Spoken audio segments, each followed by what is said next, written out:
Hi అండి. ఈరోజు మన వీడియోలో పిల్లలందరూ ఎంతో ఇష్టంగా తినే క్యారమెల్ పుడ్డింగ్‌ని 10 నిమిషాల్లో అన్నీ మన ఇంట్లో ఉండే వాటితోనే సింపుల్‌గా చేశానండి. టేస్ట్ అయితే చాలా బావుందన్నాడు మా చిన్నోడైతే. రాత్రి అది తింటూ షిన్‌చాన్‌ని తలుచుకుంటూ అబ్బా! ఎంత హ్యాపీగా ఫీల్ అయ్యాడో. మా మమ్మీ క్యారమెల్ పుడ్డింగ్ చేసింది అని. మరి రెసిపీ చేయడం చాలా సింపుల్ అండి. మరి రెసిపీ చూసేద్దాం రండి. ముందుగా స్టవ్ మీద పాన్ పెట్టుకొని పావు కప్పు పంచదార, ఇందులోకి 1 టేబుల్ స్పూన్ నీళ్లు వేసి ఇప్పుడు స్టవ్ని మీడియం ఫ్లేమ్లో పెట్టుకొని ఈ పంచదారని కరిగించుకుందాం.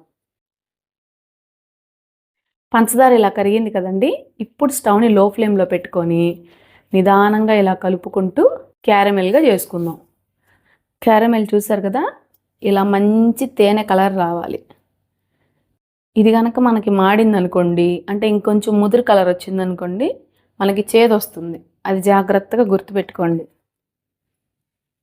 ఇలా పోసుకున్నాం కదా, కొద్దిగా ఇలా స్ప్రెడ్ చేసుకొని మనం పుడ్డింగ్ రెడీ చేసుకునే లోపు ఇది చల్లారుతుందండి.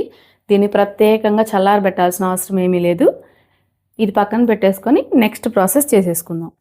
ఇప్పుడు ఇదే పాన్లో 2 కప్పులు పాలు, 2 కప్పులు పాలు అంటే మనకి 1/2 లీటర్ పాలండి.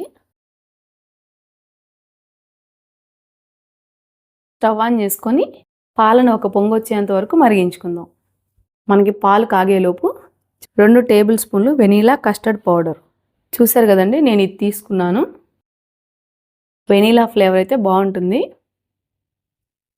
1/2 కప్పు పాలు పోసుకొని ఉండలు లేకుండా కలుపుకుందాం.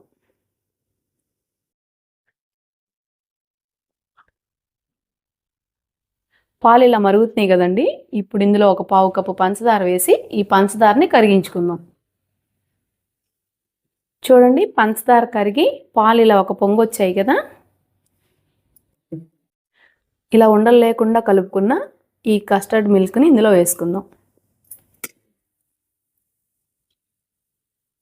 ఇలా వేసుకున్నాం కదా.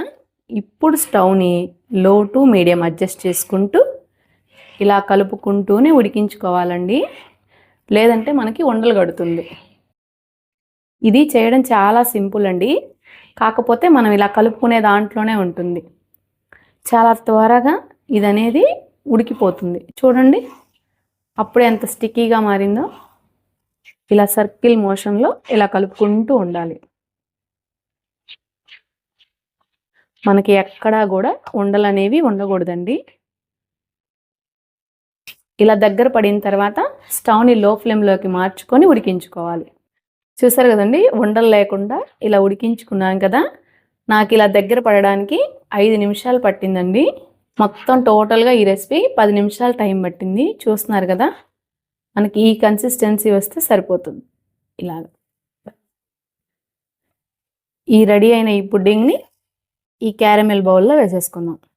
ఇలా వేసుకున్నాం కదా, కొద్దిగా చల్లారిన తర్వాత మూత పెట్టేసేసి డీప్ ఫ్రిడ్జ్లో 1 గంట పాటు పెట్టుకుందాం. గంట సేపు మనం ఇలా డీప్ ఫ్రిడ్జ్లో పెట్టుకుంటే దానంతటా అదే సపరేట్ అవుతుందండి. చూస్తున్నారు కదా, మనం దీన్ని చాకు పెట్టి కొయ్యాలి అలాంటి పని ఏం లేదు. సింపుల్గా డీమాల్డ్ అవుతుంది. ఇలా ప్లేట్ పెట్టేసి తిరగేసామంటే చాలు. చూడండి, చూస్తుంటే నేను ఊరిపోతుంది కదా. పిల్లలే కాదండి, పెద్దవాళ్ళకి కూడా ఎప్పుడెప్పుడు తినాలా అనిపిస్తుంది. అంత బాగుందన్నమాట టేస్ట్ అయితే. ఇంకా మనకు నచ్చిన షేప్లో చక్కగా పీసెస్గా కట్ చేసేసుకొని తినేయచ్చు. చిన్నప్పుడు నేను షిన్చాన్ చూసేటప్పుడు మా షిన్చాను అదేమో వాడు పుడ్డింగ్ తిన్నప్పుడు చాలా మెరుస్తూ ఉండేది. ఏంది మెరుస్తూ ఉందా అని నేను చాలాసార్లు అనుకునేవాడిని. ఇప్పుడు నువ్వు పుడ్డింగ్ చేసావుగా, తేనె వేసావుగా, మెరుస్తుంది. ఓహో, పుడ్డింగ్ మెరవడానికి కారణం తేనె వేయడం వల్ల. సరే కానీ ఎందుకు ఎలా ఉంది పుడ్డింగ్ చెప్పు మరి. తేనె వేస్తే చాలా బాగుంది. అంటే ఇప్పుడు దీన్ని తినే వాళ్ళని తేనె వేసుకొని తినండి ఇంకాస్త టేస్టీగా ఉండిద్ది అని చెబుతున్నాం. అంతేనా? అంతేగా. మీ పిల్లలకి చెప్తా. పిల్లలకి నేను చెప్పను. తింటే లావు ఎక్కుతారు, జాగ్రత్త. తింటే లావు అవుతారా?